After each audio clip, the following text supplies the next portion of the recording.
I forgot my phone on the table after a family dinner. When I went back inside, the waitress locked the door and whispered, "Hush, I need to show you the security footage from above your table, but you have to promise you won't faint." What I saw my son doing on that video made me collapse onto my knees. My dearest listeners, before we start this difficult story, I want to ask you for one small favor. If you value true life stories and sincerity, please subscribe to the channel and hit the like button. And in the comments, let me know which country you're listening from. It always warms my heart to see how many of us there are all around the world. Thank you. Enjoy the listening. This dinner was supposed to be a celebration, but it tasted like ash. We were seated at the Charleston Club, in that high-ceilinged room where the buzz of conversation usually blends into a pleasant background hum. But that evening, every sound felt sharp, scraping at my ears. The table was covered with exquisite dishes: duck breast with berry reduction, truffle risotto, glasses of deep red Cabernet. It all looked magnificent, but for me, it was just window dressing. I am Vivian Sterling, a name that is spoken with reverence in the world of American perfumery. My whole life has been dedicated to the world of fragrance. I could break down the scent of a summer rainstorm into 7 chemical components. I could determine the vintage of a jasmine harvest from a single drop of oil on a blotter. My nose was my instrument, my gift, my curse, and my fortune. But now, where there used to be a symphony of smells, there was a deaf, muffled silence. I stared at the glass of wine before me. I knew it should smell of blackcurrant, oak, and wet earth, but I felt nothing, only a faint, barely perceptible alcoholic ghost that broke through the congestion that had been plaguing me for months. Dizziness came in waves. The world slightly swam before my eyes, as if someone had messed with the focus settings. "Mom, you're looking pale again." The voice of Marcus, my son, was soft and enveloping. He leaned across the table. His face held the kind of concern that is customary to display in polite society. "You need to rest. You're exhausting yourself in the lab." "Why? You've already proven everything to everyone." Next to him sat Candace, his wife.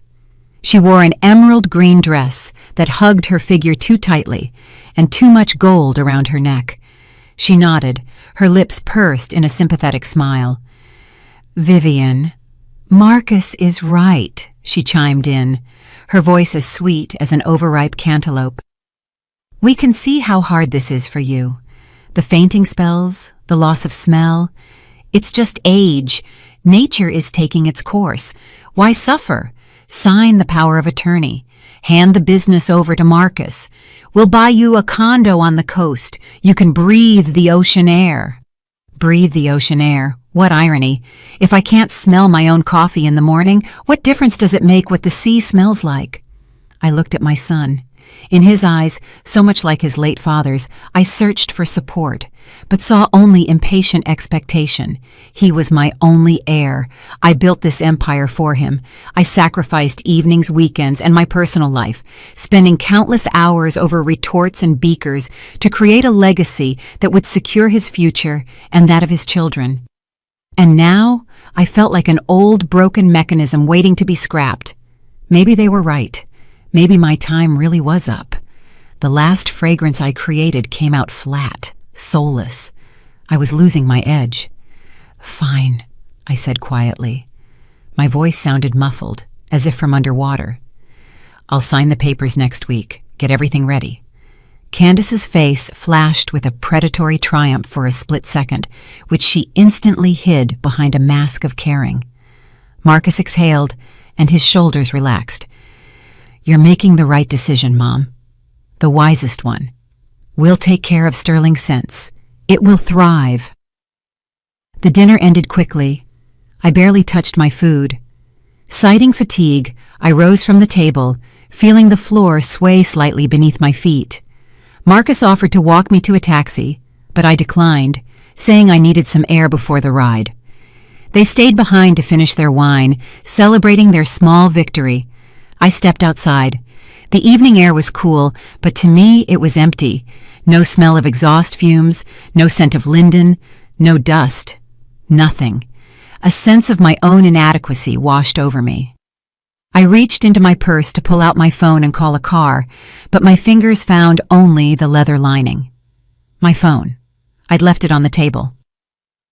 With a heavy sigh, I turned and walked back toward the restaurant.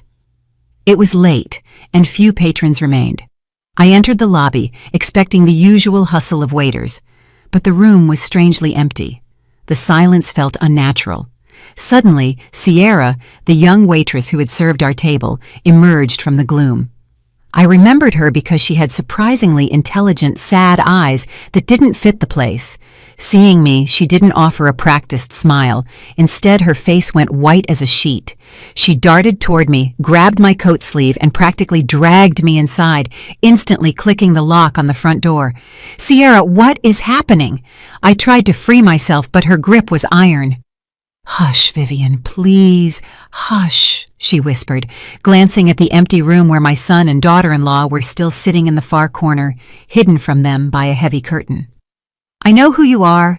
I read the articles about you. I know what a family is supposed to look like.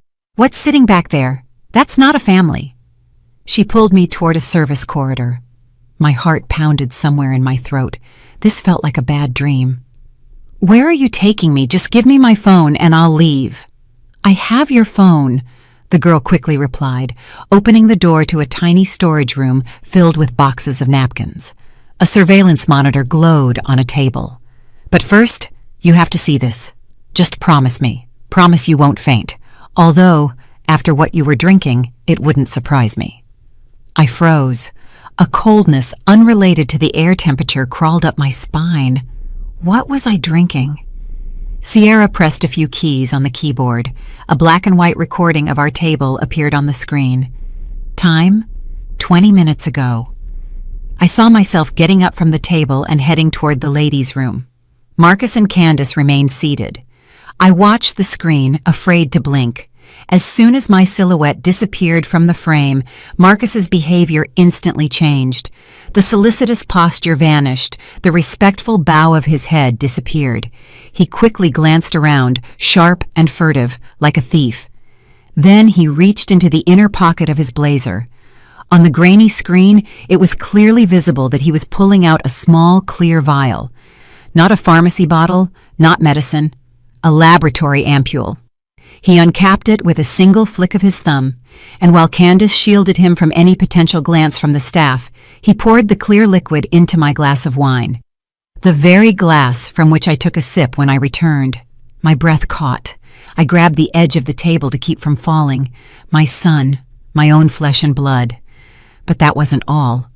On the screen, Marcus said something to Candace, and they both laughed. And then he began to imitate me. He hunched over.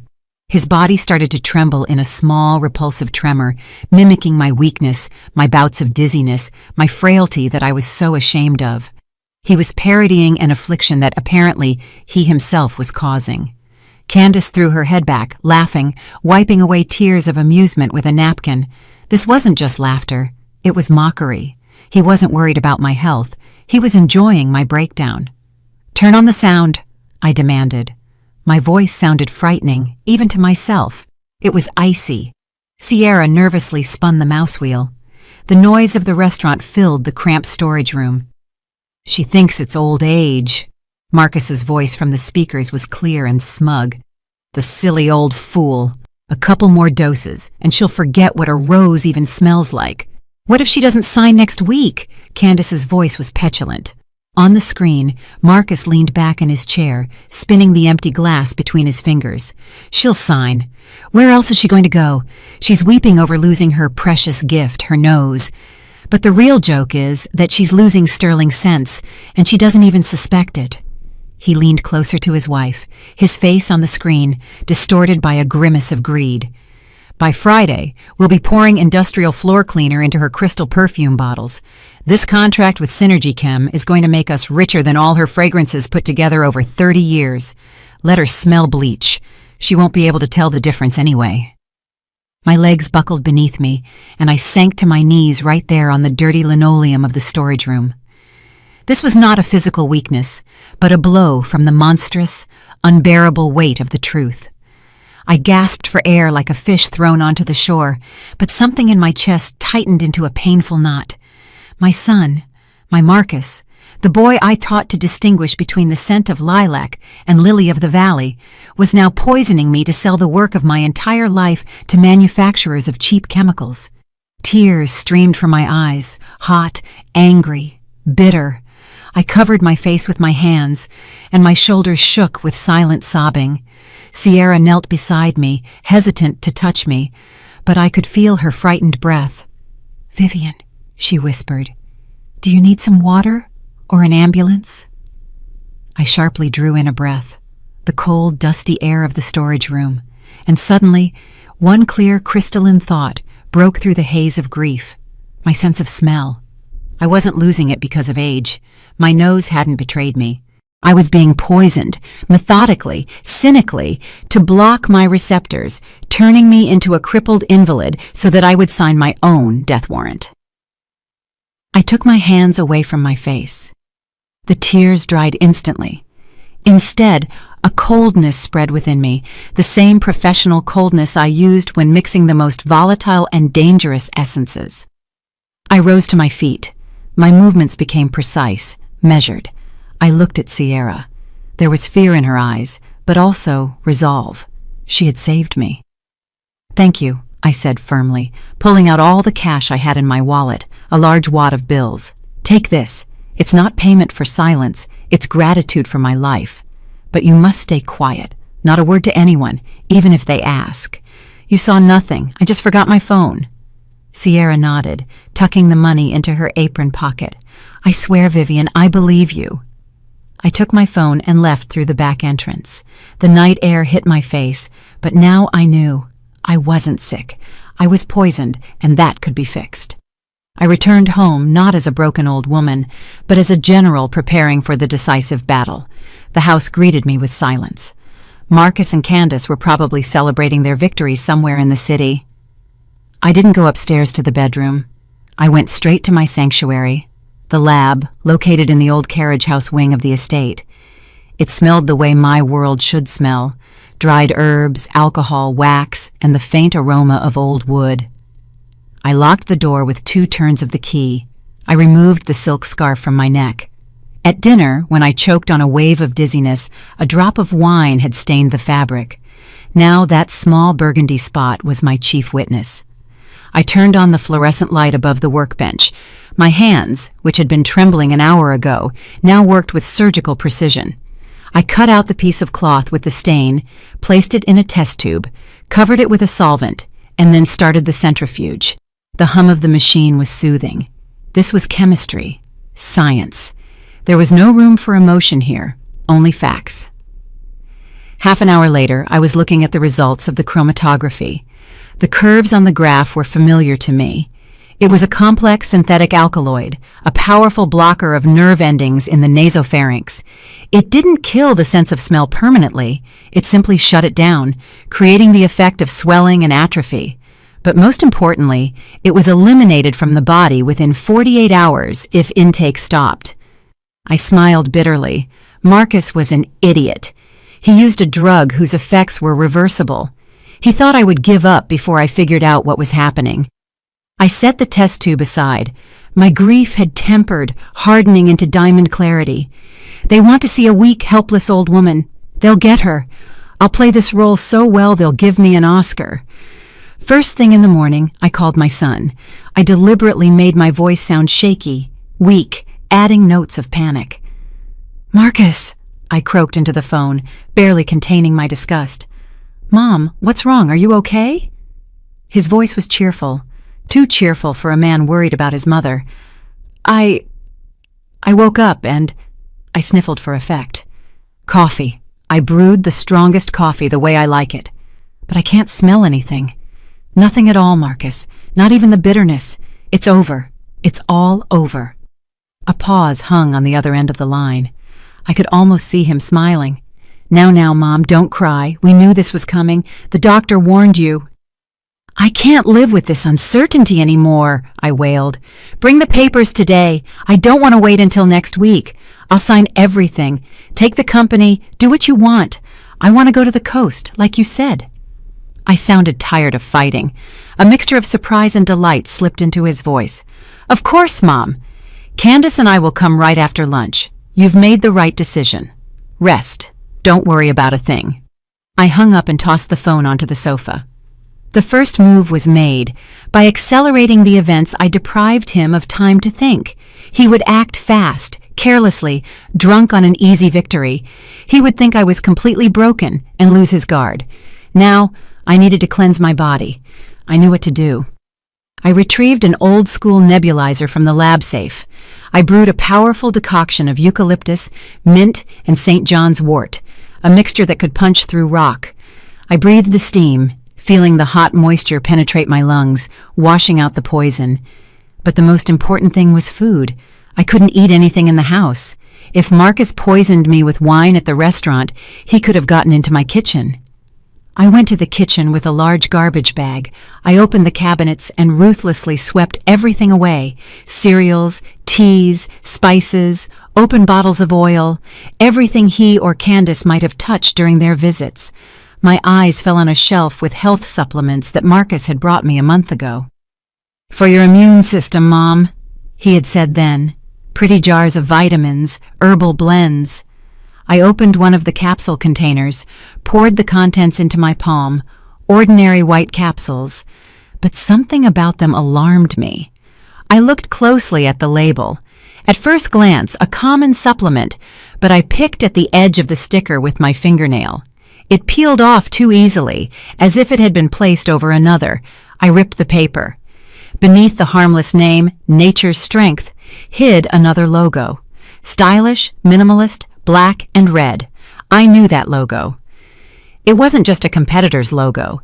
It was the mark of Synergy Chem's subsidiary, the same chemical giant I'd been fighting for the purity of the industry for the past 10 years. But the most terrifying discovery wasn't that. Deep in the cabinet, behind the jam jars, I found a small cardboard box. I pulled it out into the light. Inside lay rows of those same vials of clear liquid, one of which Marcus had used at the restaurant. I picked one up. There was a tiny, almost invisible engraving on the glass. Property of Synergy Chem Labs. Sample number 45. Not for sale. The world went dark for a second. Marcus hadn't just bought poison on the black market. These vials were labeled with my greatest enemy's logo. It meant they were supplying him. They had given him a weapon against his own mother. It was a conspiracy. They weren't just waiting for me to step down. They were actively eliminating me using my own son. I gripped the vial so tightly the glass nearly cracked. So, Synergy Chem, they think they've won. I threw all the food into the outside bin, returned to the lab, and opened the emergency supply drawer. Canned goods, crackers, sealed water that I kept for long experiments when I didn't want to leave my work trance. I ate a dry cracker and washed it down with water from a sealed bottle. "Well," I said into the emptiness of the lab, "if it's war, then it's war." I leaned over the nebulizer again. I needed my nose back. I had exactly 4 hours until they arrived. Precisely at 2 o'clock that afternoon, the gravel on the driveway crunched under the tires of their heavy SUV. I watched them from behind the sheer curtain in the living room, trying to keep my breathing steady. Marcus stepped out first, adjusting his blazer. There was so much proprietary assurance in that gesture that it made me cringe. Candace fluttered out after him, carrying a large box from a bakery tied with a bright red ribbon. They walked toward the house not as guests, but as conquerors coming to accept a surrender. I quickly sat down in an armchair, pulling an old knitted shawl over my shoulders. I hunched over, making my face look blank and slightly bewildered. When the door opened, I didn't turn my head right away, pretending not to have heard the doorbell. "Mom!"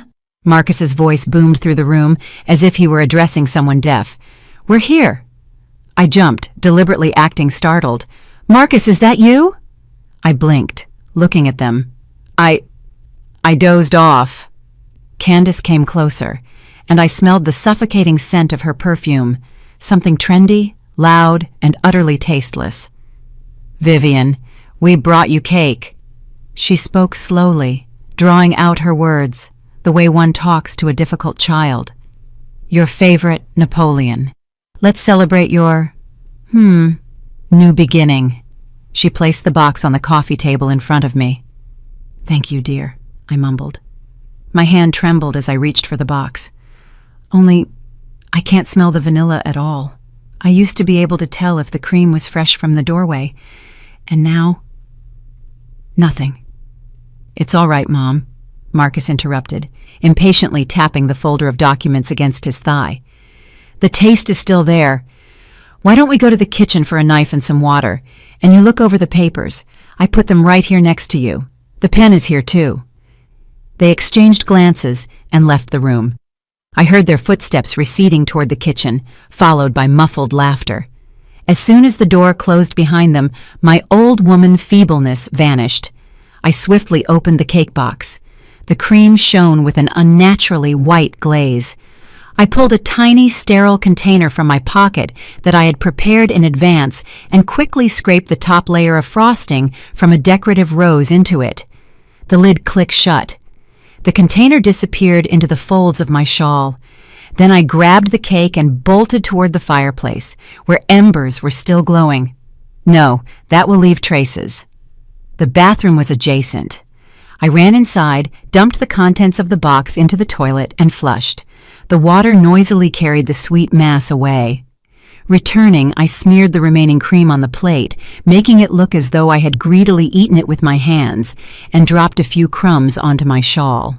When they returned with the knife and a carafe of water, I was sitting in the same pose, but with an expression of profound disgust on my face. The plate with the smeared cream was in front of me. "Mom, did you already eat?" Candace sounded surprised. I pushed the plate away, nearly knocking it over. "Disgusting!" I cried out tearfully. "It's awful. It smells like burnt rubber and tastes like old plastic. Are you trying to poison me? Or has my nose completely gone crazy? All I smell is smoke. Smoke everywhere."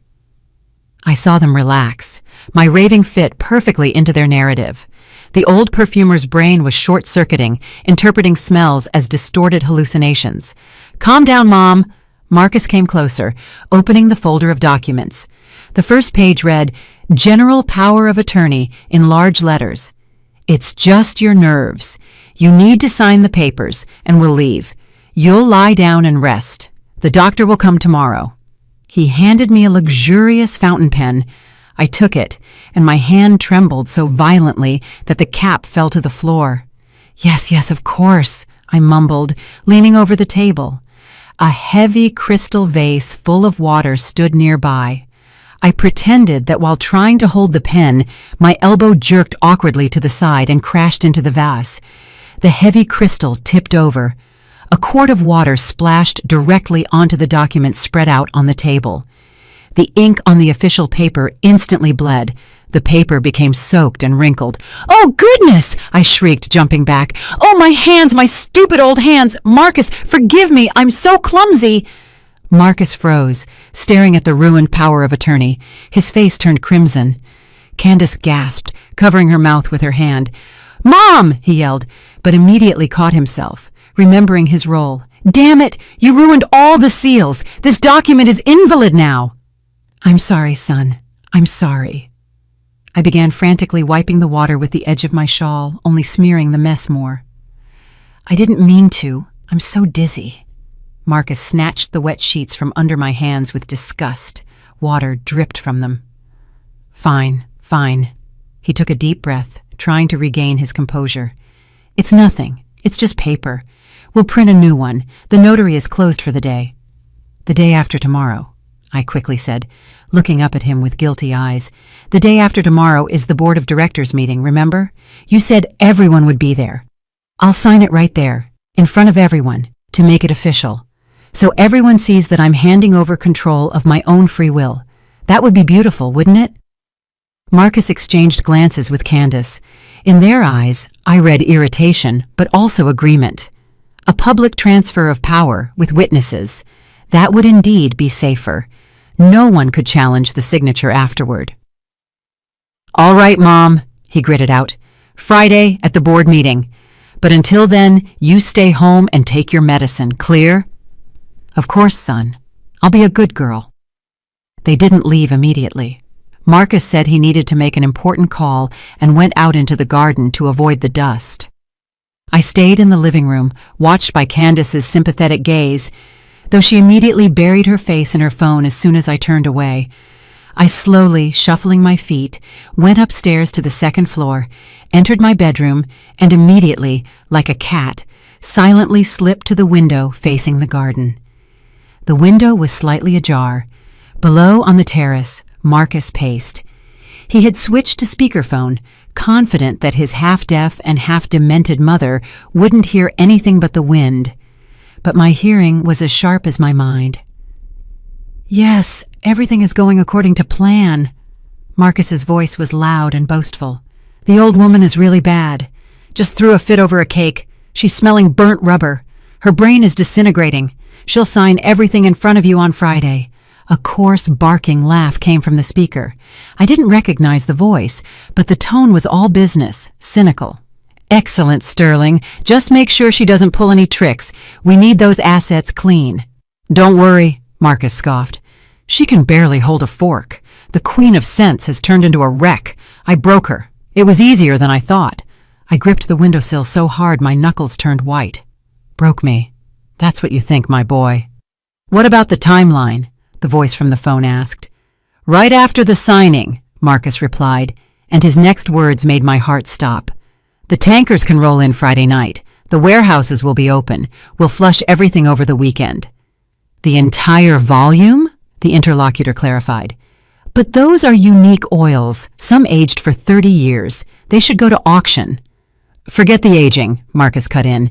"I need the cash here and now to cover my casino debts and invest in your franchise. Flush everything as technical raw material, empty the containers. On Monday, we start bottling your fresh breeze." I stumbled back from the window. Tankers. He wasn't just selling the company. He was planning to destroy the heart of my empire. My oils, my essences, which I had collected, drop by drop, for decades. The sandalwood that had been maturing since the 90s. The rose oil worth more than gold. He intended to drain them into industrial tankers as waste to make room for a cheap chemical substitute. This was not betrayal. It was murder. The murder of art, the murder of memory, the murder of a soul. He wanted quick money. He wanted to dump my legacy down the drain of history for gambling debts and a fast buck. I slowly sank onto the vanity stool. The fear was gone. Only icy fury remained. He thought I was weak. He thought I was old. "Tankers are coming on Friday." "Well, Marcus, a surprise awaits you on Friday. You wanted to flush my oils? We'll see who flushes whom." That same night, when the moon hid behind thick clouds, I slipped out of the house through the back door. I wore a dark coat and a scarf covering my face. In my pocket were two incriminating pieces of evidence: the vial from the Synergy Chem lab and the container with the frosting scrapings. I walked not to the main gates, but to the old side gate, deep in the garden that led to the woods. There, on the dirt road, an old, nondescript pickup truck waited with its lights off. Preston sat behind the wheel, nervously drumming his fingers on the steering wheel. We had known each other for 40 years. He was my chief supplier of rare raw materials, a man who could get ambergris from closed reserves and sandalwood from under the earth. He was the only person I could trust with my life. I got into the passenger seat, and he immediately turned on the dim interior light. "Vivian." His voice was hoarse with anxiety. "You look determined. What's wrong? You said on the phone it was a matter of life and death."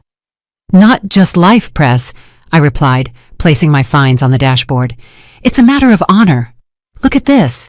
He picked up the vial, held it to his eyes, squinted, then pulled out a portable analyzer from the glove compartment, an expensive and rare piece of equipment, but necessary in our business. He dropped a spot of the liquid onto the sensor. The device beeped, and numbers scrolled across the screen. Preston frowned. His thick gray eyebrows met at the bridge of his nose. "This isn't perfume, Vivian. This is industrial chemistry, third-generation receptor blocker, a Synergy Chem Corporation development." "I knew it," I exhaled, feeling everything inside me turn cold. "Marcus is working with them. Synergy Chem." Preston went pale. "But They make toilet bowl cleaners and laundry detergent. It's cheap, aggressive chemicals. Why do they want you? They don't want me, Prez. They want my name, my bottles, my reputation.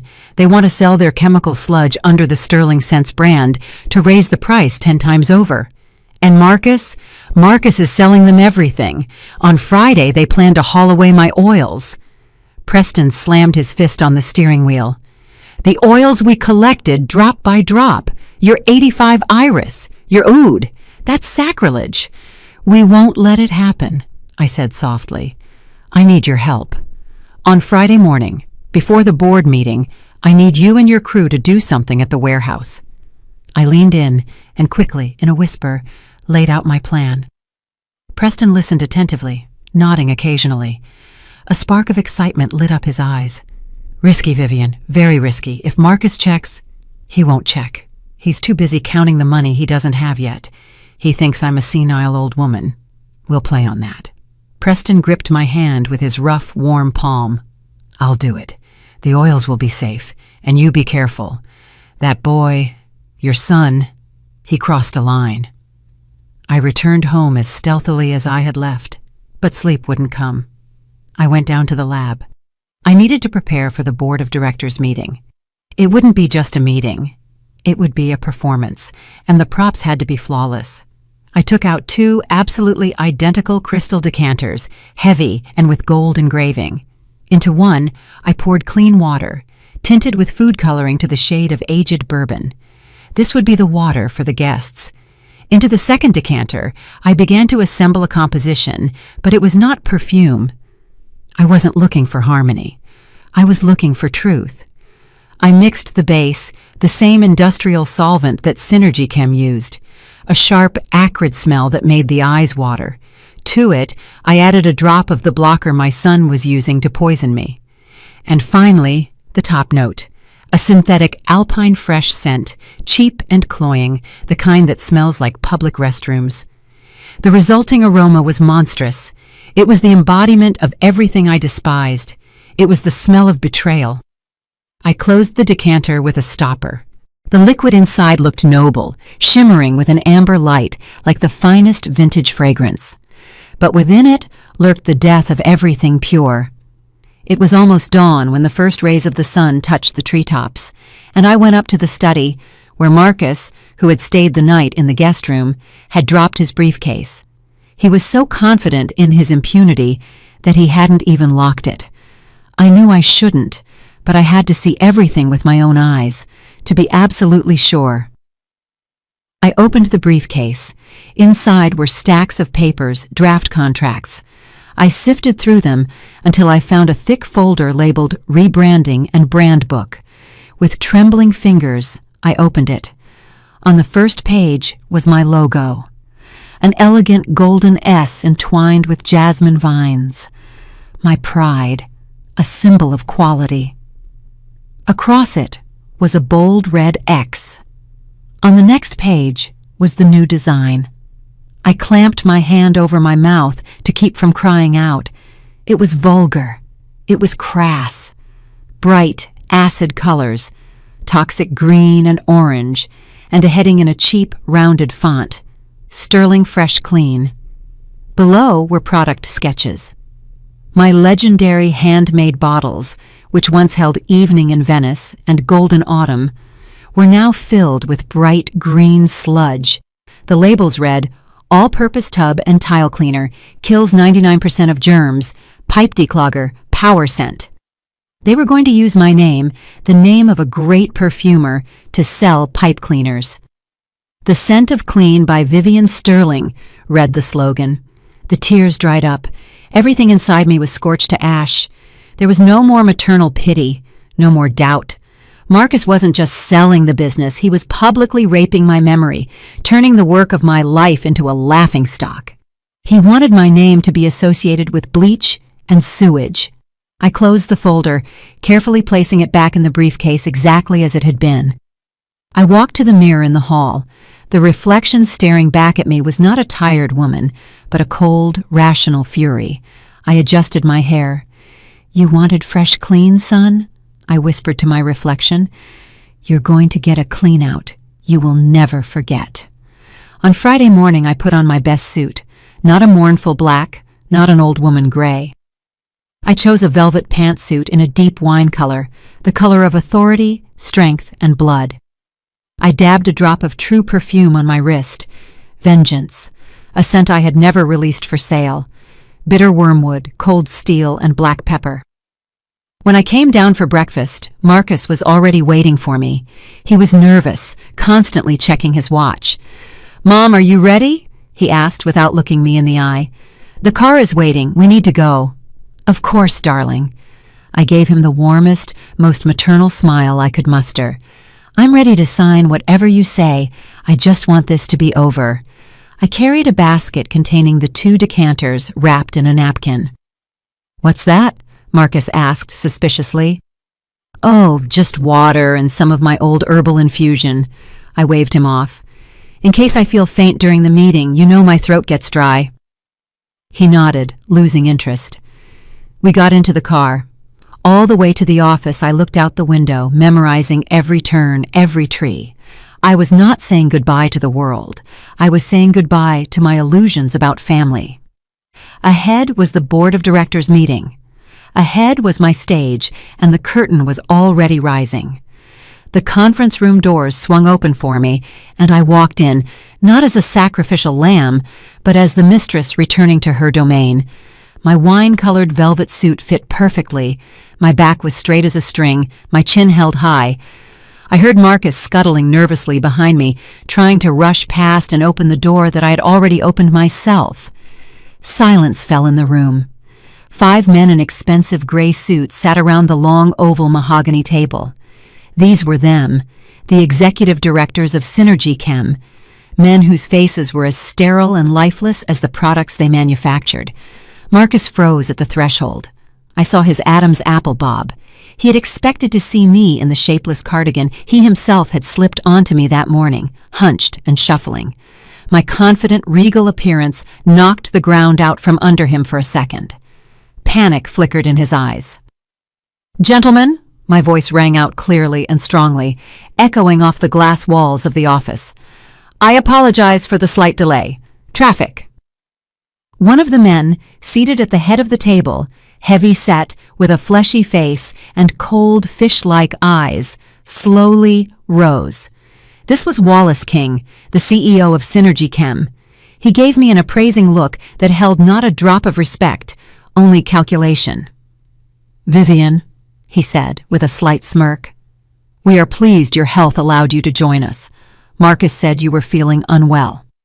Marcus immediately jumped in, wringing his hands nervously. Yes, Mom's having a surprisingly good day today." A moment of clarity. "Doctors say this happens right before, well, you understand. But pay no mind to her appearance. Inside, it's all complicated. She confuses names, forgets where she is." He spoke about me in the third person, as if I weren't there, as if I were an antique cabinet that needed to be carefully removed so as not to scratch the floor. "We understand," King nodded, gesturing to the chair at the head of the table. "Please sit down. Let's not drag this out. Time is money." I walked to my place, sat down, and placed my hands on the table, fingers interlaced. They did not tremble. Marcus nervously laid copies of the contract in front of everyone. Before me, he placed the thickest copy and the same fountain pen I had dropped at home. "So," King began, not even looking at me, but addressing only Marcus, "the agreement for strategic partnership and asset merger. We keep the brand. You receive a seat on the unified company's board of directors, and, of course, the agreed-upon sum in a lump payment within 3 days. All terms are agreed upon." Partnership. What a beautiful word for takeover and destruction. I turned the page. The text was cleverly drafted, not a word about reprofiling production, not a word about fresh clean. Only dry legal terms, product line optimization, market expansion. I remained silent. I just sat there looking at them, at their slick faces, their expensive watches, and how they impatiently tapped their fingers on the table. They were waiting for a signature. To them, I was just an obstacle, an annoying inconvenience that needed to be eliminated with a stroke of a pen. Marcus leaned toward me. He smelled of sweat and fear. "Mom," he whispered, pointing a finger to the signature line. "Right here. Just sign, and we'll go home. I'll buy you ice cream." Ice cream? He really thought I was feeble-minded. I slowly raised my eyes to him. They did not hold the murky haze he had become accustomed to seeing in recent days. "Don't rush me, son," I said calmly. "I will sign, but first—" I paused. The room grew even quieter. Even the air conditioner seemed to stop humming. "First, I want to observe a tradition," I continued, surveying everyone present. King frowned. "What tradition? There's nothing like that in the regulations." "The tradition of the Sterling House," I said firmly. "Every time a new partner enters our family, we perform a symbolic ritual." Marcus rolled his eyes. "Mom, stop it. There are no rituals. Gentlemen, she's making things up." "There is," I interrupted him, and a steel tone rang in my voice that forced him to silence.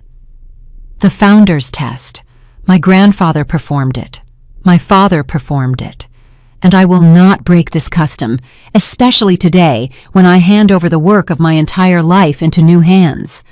I reached for my basket, which I had placed on the floor by the chair leg.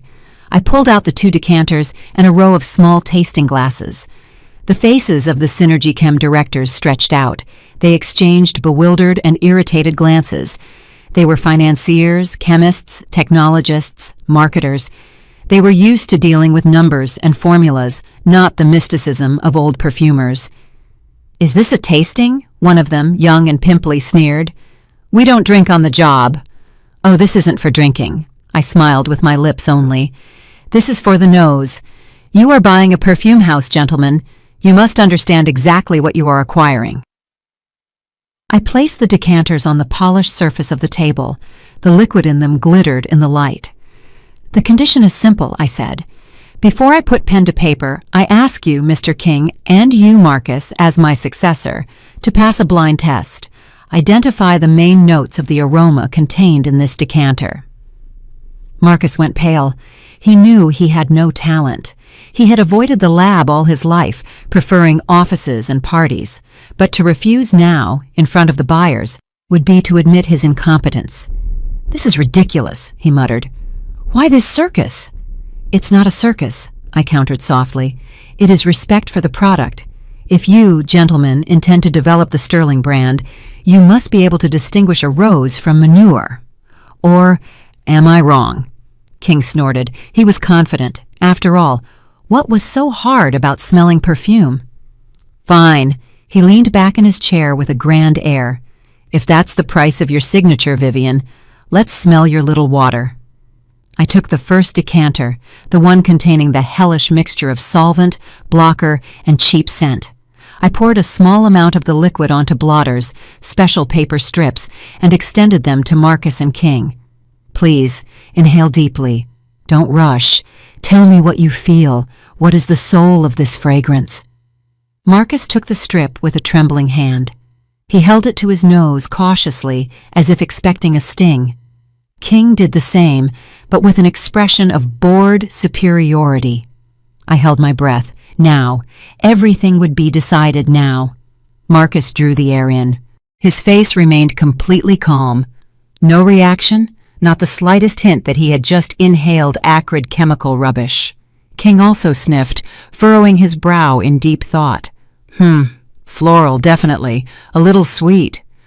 I looked at them, and cold triumph spread inside me.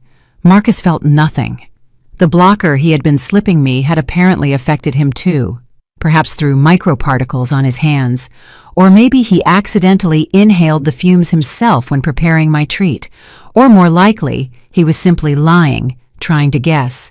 And King, the head of the chemical giant, had just called the smell of paint solvent sweet and floral. This meant one thing. His nose had long been burned out by the fumes of his own factories. He was incompetent. Both of them were blind kittens in the world of scents. "Well, Marcus," I encouraged my son, "your version." Marcus swallowed, his eyes darting around the room. Rose and sandalwood." Yes, definitely sandalwood. Classic. Silence hung in the room. I slowly set the decanter aside. Rose and sandalwood, I repeated, the word echoing. Interesting. I rose from my seat. My face no longer expressed warmth or feigned dementia. Now they were looking at Vivian Sterling, the legend, who had just caught the fraudsters red-handed. "Mr. King," I said in an icy tone, "you just called the smell of S40 industrial solvent mixed with a neurotoxic blocker floral. And you, Marcus," I turned to my son, "you found sandalwood in it?" Their faces elongated. "What?" King muttered, looking at the blotter in his hand. "What solvent?" "The very one your company supplies for the manufacture of cleaning products," I snapped, "and the very blocker my son has been using to poison me for the past 2 weeks to force me to sign this contract." Someone in the room gasped. Marcus leaped up, knocking over his chair. "You're delusional! She's crazy! I told you! Call security!" "Sit!" My shout was like the crack of a whip. Marcus, startled, plopped back down. "I'm not finished. You failed the test, gentlemen. You have proven that you haven't the slightest idea what you are buying. But the funniest part isn't that." I leaned over the table, looking straight into King's eyes. "The funniest part is that you are about to buy a dud. You think you are buying warehouses full of precious oils? You think your tankers will haul away the gold reserve of perfumery on Friday?" I laughed, a short, hard sound. "You are mistaken." "What do you mean mistaken?" King's voice cracked, losing its corporate assurance. He slowly lowered the blotter to the table, but his gaze remained fixed on my lips. Marcus jumped up again. His face was blotched with red patches of rage and fear. "Don't listen to her!" he screamed, spraying saliva. "It's all lies! She's crazy! Senility, dementia! Mom, stop this show immediately! Sign the papers or we're leaving!" I didn't even turn my head toward him. I continued to look at King, the director of Synergy Chem, a man accustomed to buying everything and everyone. "If I am crazy, gentlemen," I said quietly, yet so distinctly that every word dropped into the silence of the room like a heavy stone. "If my mind is clouded, as my loving son claims, then I am legally incompetent. Any signature of mine on this contract will be contested in court. We will wait for the appointment of a state medical examiner. That will take months. Are you prepared to wait months, Mr. King?" King shifted his gaze to Marcus. In his eyes, there was no more partnership warmth, only the cold calculation of a predator who senses his prey escaping. "Sit down, Marcus," he hissed through clenched teeth. "Let her talk." Marcus slumped back into his chair, clenching his fists until his knuckles were white. He was in a trap he had built himself. To admit I was sane meant letting me speak the truth. To admit I was insane meant losing the contract. "Thank you." I nodded slightly. "Now let's return to the essence of the deal. You are buying sterling cents for its assets, for the warehouses full of unique essential oils aged for decades. You want the raw materials that cannot be produced in a lab, so you can flush that gold down the drain and free up the containers for your chemicals. Am I correct?" A heavy silence fell in the room. No one answered, but their darting eyes told me everything. "Well then," I continued, drawing myself up to my full height, 3 nights ago, my old friend Preston's trucks hauled away the entire contents of the main vault. Every ampule, every barrel, every gram of jasmine and iris absolute. Marcus's face turned ashen gray. "What?" he whispered. "That's impossible. Security. I checked the reports." "Security," I scoffed. "Security works for me, son. They work for sterling cents, not for traders. They opened the gates and helped with the loading. At this very moment, my oils are in a secure, climate-controlled bunker, whose location is known only to Preston and myself." I turned to King and spread my hands. "And what's left in the warehouses, you ask? Don't worry, they aren't empty.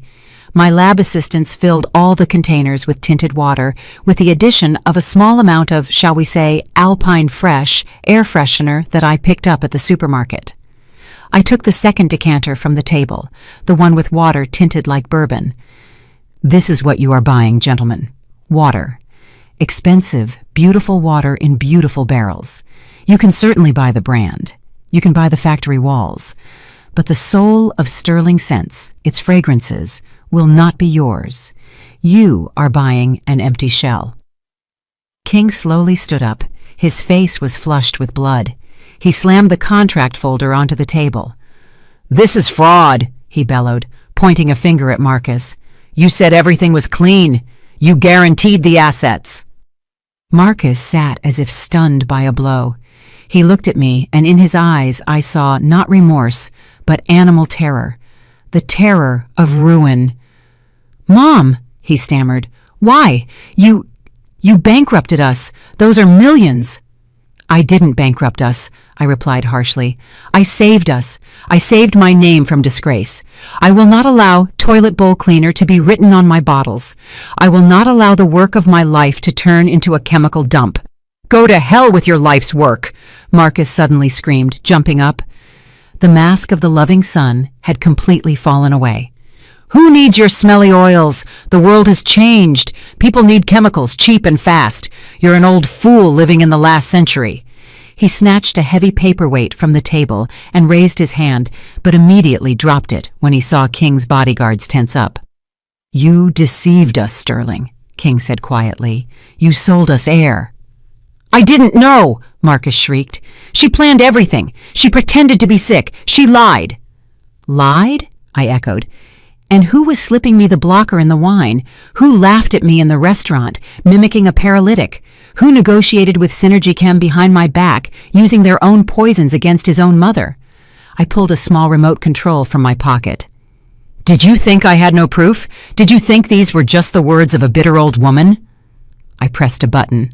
From the conference room speakers, embedded in the ceiling, a voice rang out. Clear, loud, and recognizable. Marcus's voice. "She thinks it's old age. The silly old fool. A couple more doses, and she'll forget what a rose even smells like." Then Candace's laugh, and Marcus again. "By Friday, we'll be pouring industrial floor cleaner into her crystal perfume bottles." The room became so quiet that you could hear the projector humming. The Synergy Chem directors froze.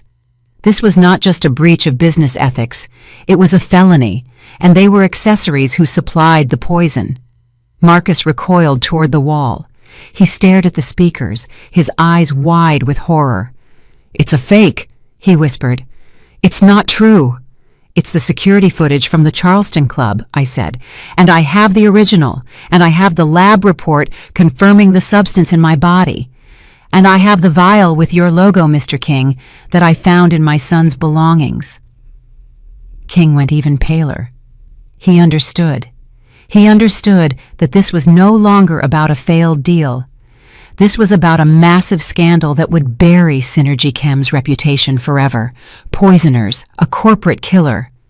"We have nothing to do with this," he said quickly, gathering his papers. "These are your family issues. We did not know he was using our samples in this manner. The deal is off. We're leaving." "Stop!" Marcus roared, lunging toward the doors and blocking their path. "You can't leave. We have a letter of intent. You promised me money. I need that money." He was pathetic, frightening, and ready for anything. "Get out of the way, idiot," King snapped, nodding to his security. But at that moment, the conference room doors burst open from the outside. Standing on the threshold were not secretaries with coffee. There were people in uniform, police officers, and in front of them all, a detective I had known for years, and my faithful Preston. "Marcus Sterling," the detective asked, stepping forward, "you are under arrest on suspicion of attempted murder and causing serious bodily harm." Marcus froze. He looked at me. His gaze was a mix of hatred and childish resentment. You called the cops on your own son?" "I don't have a son," I answered, and my voice did not shake, although my heart was breaking. "I had a son, but he died the moment he decided to pour poison into his mother's glass. You are just a stranger who tried to steal my life." The police officers approached Marcus, and the handcuffs clicked. The sound was dry and short, like a gunshot. King tried to slip past, but a second officer blocked his way. "King, You'll also have to come with us. We have questions regarding the origin of the chemical substances found on the suspect." The room filled with noise, commands, and commotion. I stood motionless by the table, resting my hand on the back of the chair. I watched Marcus being led away. He did not look back. I had won. I saved the company. I saved the name. But the price of that victory was terrifying. I was alone. Or was I? I looked at Preston, who stood in the doorway, nodding encouragingly at me. I remembered Sierra, the waitress who was not afraid to tell the truth. My legacy was saved, and now I had to rebuild it. Not on blood, but on honesty. The heavy oak doors closed behind my son, cutting off his hysterical screams from the sterile silence of the conference room. The click of the lock sounded like the final chord in the symphony I had been writing for the last 3 days. The heavy, suffocating odor of the chemical mix I had poured into the glasses lingered in the room, the scent of betrayal mixed with the cheap aroma of air freshener. I slowly sank into the chair. The adrenaline that had kept me straight and rigid began to recede, giving way to leaden exhaustion. But it was too early to relax. King and his entourage were still standing by the table. They looked like beaten dogs driven into a corner. All their pretense of metropolitan businessmen had fallen away, exposing plain, sticky fear. They shifted their gaze from the police officers blocking the exits to me, and one question was in their eyes. "How do we get out of here?" "This is a misunderstanding," King began, and his voice, usually thick and commanding, broke. He nervously adjusted his jacket. "Vivian, we truly did not know the magnitude. Your son presented us with a completely different picture. We are bona fide purchasers." I looked at him with a long, unblinking stare. "Bona fide?" I asked softly. Preston, standing next to the police officer, stepped forward. In his hands, he held not the contract folder, but a simple cardboard laboratory one. "Bona fide purchasers do not supply neurotoxins to private individuals," Preston said grimly. He approached the table and threw the folder in front of King. The papers scattered across the polished surface. "What is this?" King flinched, as if the folder were radioactive. "Those are the chromatography results," I replied, nodding toward the documents. "From the frosting on the cake Marcus brought me the day before yesterday, and the wine he gave me at the restaurant." I saw one of the Synergy Chem directors flinch. They were chemists. They understood what this meant. "In these samples," the detective continued, stepping into the circle of light from the chandelier, "we found your patented receptor blocker, Series S45, the very one that has not been released for open sale and is used only in your internal labs to test environmental aggression." King went blue with pallor. This is a coincidence, a stolen batch. We'll file a report for theft." "Don't bother," I cut him off. "The vials found in Marcus's belongings have inventory numbers, and I'm certain that the investigation will quickly determine exactly who signed those samples out of the warehouse." I rose and walked to the window. Below, the red and blue lights of patrol cars flashed by the main entrance. The city went about its life. People hurried about their business, unaware that here, on the 12th floor, someone's life and someone's empire of lies had just collapsed. "You didn't just try to buy my company for a pittance," I said, looking out at the city but addressing them. "You armed my son against me. You gave him the tool to drive me insane, to turn me into a vegetable incapable of fighting back. This is not business, gentlemen. This is accessory to a capital crime." King slumped into his chair, holding his head in his hands. He understood. The deal wasn't just off. This was the end of Synergy Chem. A scandal of this magnitude would wipe out their stock overnight. Poisoners, killer corporation.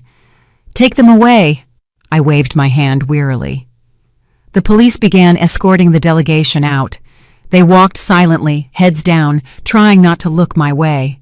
King stopped for a second as he passed. "He would have sold you anyway," he rasped spitefully. "If not to us, then to someone else. He hated your perfumes. He said they smelled of mothballs and death. He was wrong, I replied calmly. They smell of eternity, and now it's your career that smells of death. The doors closed. Only Preston the detective and I remained in the room. I walked to the table where the 2 decanters stood, the one with the toxic mix and the one with the tinted water. I picked up the glass from which Marcus had sniffed the test sample. He had never sipped from it, only smelled it, but the scent remained on the glass. Sharp, chemical, dead. Preston came up to me and gently placed a hand on my shoulder. "Vivian, how are you?" "I don't know, Pres," I answered honestly. "I feel like my skin has been peeled off." "You won, but you saved the main thing," he said firmly. "You saved the soul of this house, and the skin will grow back. You are strong." I looked at the ruined contract lying on the floor. "Detective," I addressed the officer, "when can I retrieve my warehouses from arrest? I need to work." The officer looked up, raising his eyebrows in surprise. "Vivian, your son was just arrested. Maybe you should take a rest, a retreat, some peace and quiet." I smiled bitterly. It was the same song Marcus and Candace had sung to me. "Rest, go away, you're old." "No," I said, straightening the cuffs of my velvet jacket. "Rest is for those who have finished their journey. And I seem to have just had the position of chief technologist open up, and I need to check the preservation of the oils we evacuated. Iris does not like humidity fluctuations." I picked up my purse. My hands were no longer shaking. My mind was ringing with clarity. The pain of losing my son hadn't vanished.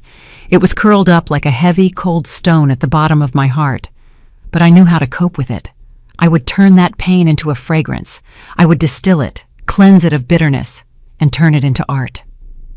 "Let's go, Preston," I said, heading for the exit. "We need to stop by and get Sierra." "The waitress?" he asked, surprised. "My new apprentice," I corrected him. "That girl has something my son lacked. She has a conscience. And her nose? We'll train her nose."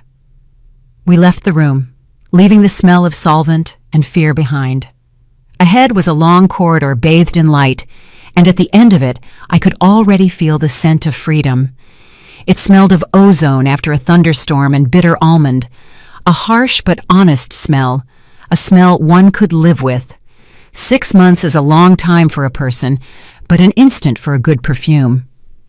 During that time, the scandal that had rocked the nation subsided, leaving behind only an echo in newspaper headlines and lengthy court transcripts.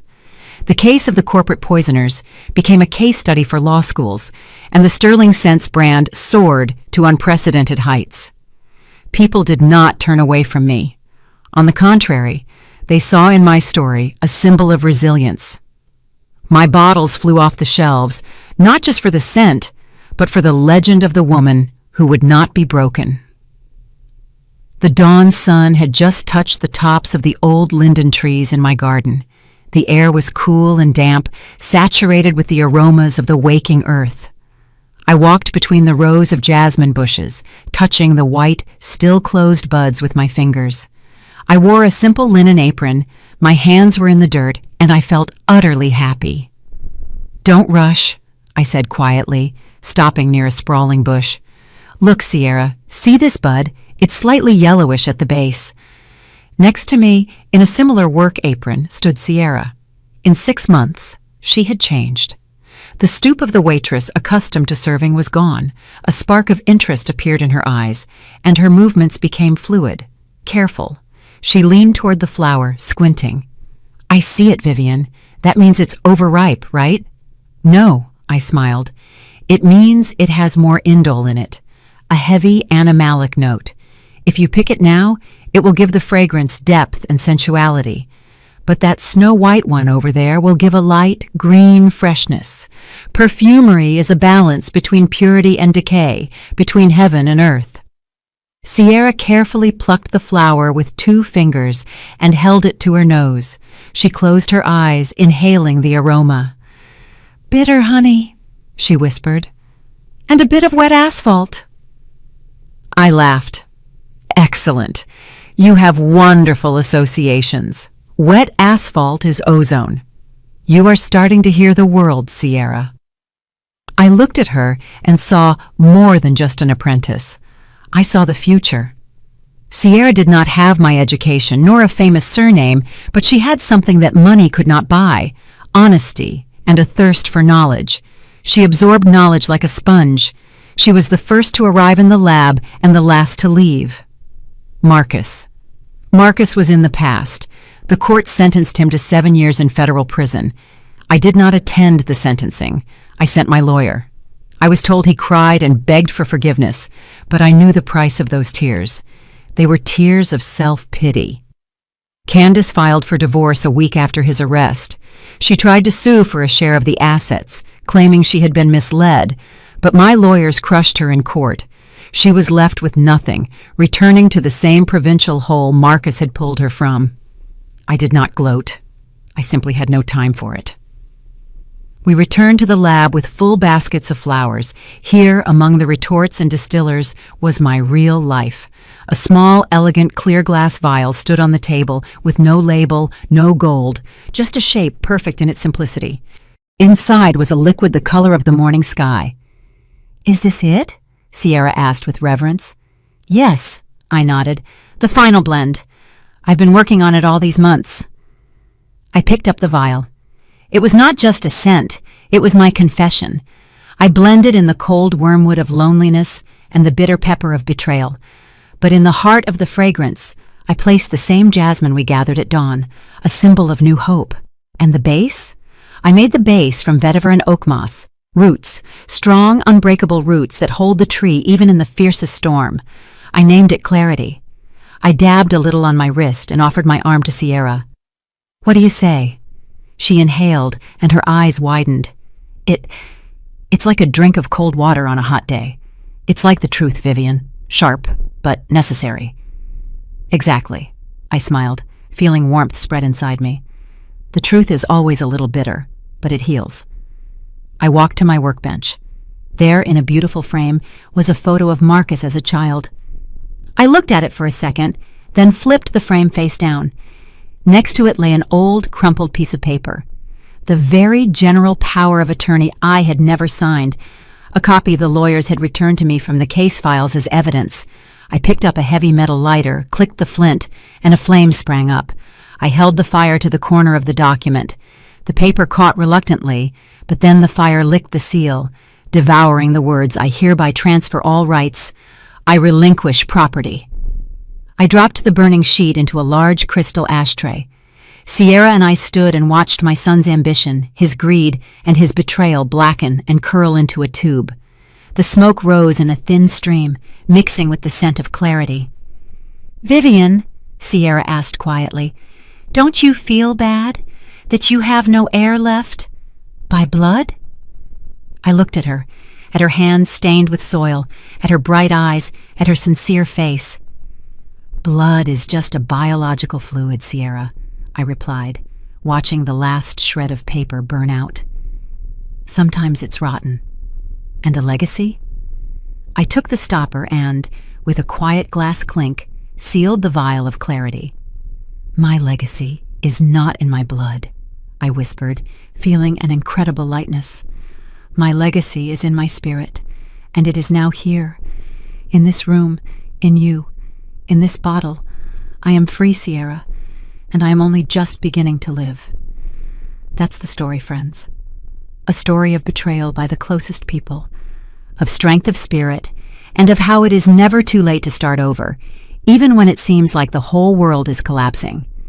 Vivian Sterling went through a hell created by her own son, but emerged from it not as a victim, but as a victor. But let's be honest. What would you have done in her place? Could you have sent your own son to prison, knowing it would ruin his life forever? Or would a mother's heart have faltered? And would you have tried to conceal everything, forgive, and give him a second chance? Write in the comments. I am incredibly interested in your opinion. Some might say she is cruel, that a mother must forgive, while others might say that evil must be punished, regardless of kinship. Whose side are you on? And one more question. Do you think Sierra, a simple waitress, can become a worthy successor to the great perfumer? Or is talent only about genes?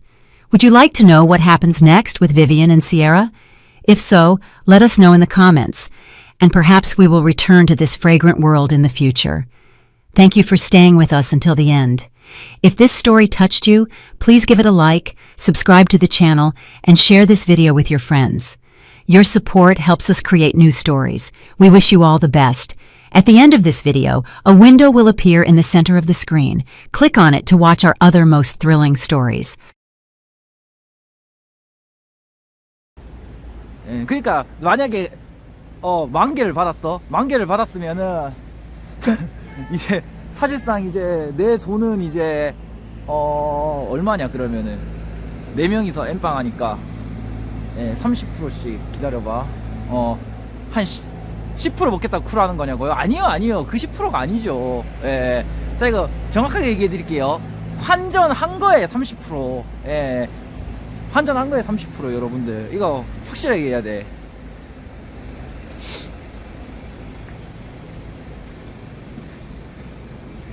자, 잘 봐봐. 10,000개 받으면 70만원이잖아. 남는 게. 70만원이 남아요. 맞잖아요. 그러면은 이제 멤버들한테 얼마가 가느냐, 15만원씩 가는 거지. 만약에라고 치면은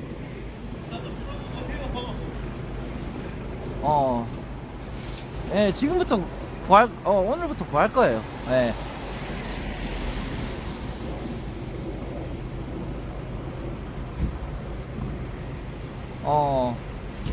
자, 대신에 또 저희는 매일의 주제가 있어요. 매일의 주제.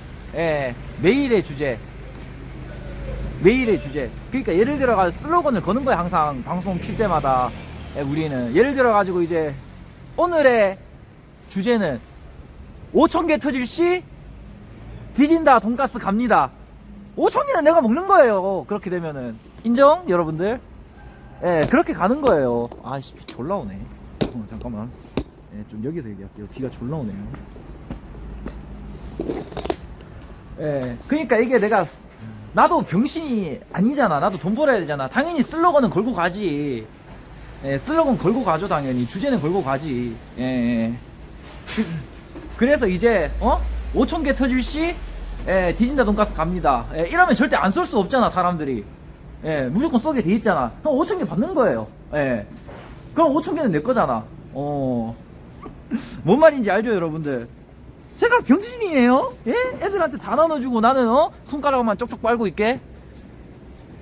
그 정도로 병신은 아니라 이거지. 맨날 이제 하나의 주제로 싸우는 거야. 이제 하나의 주제로.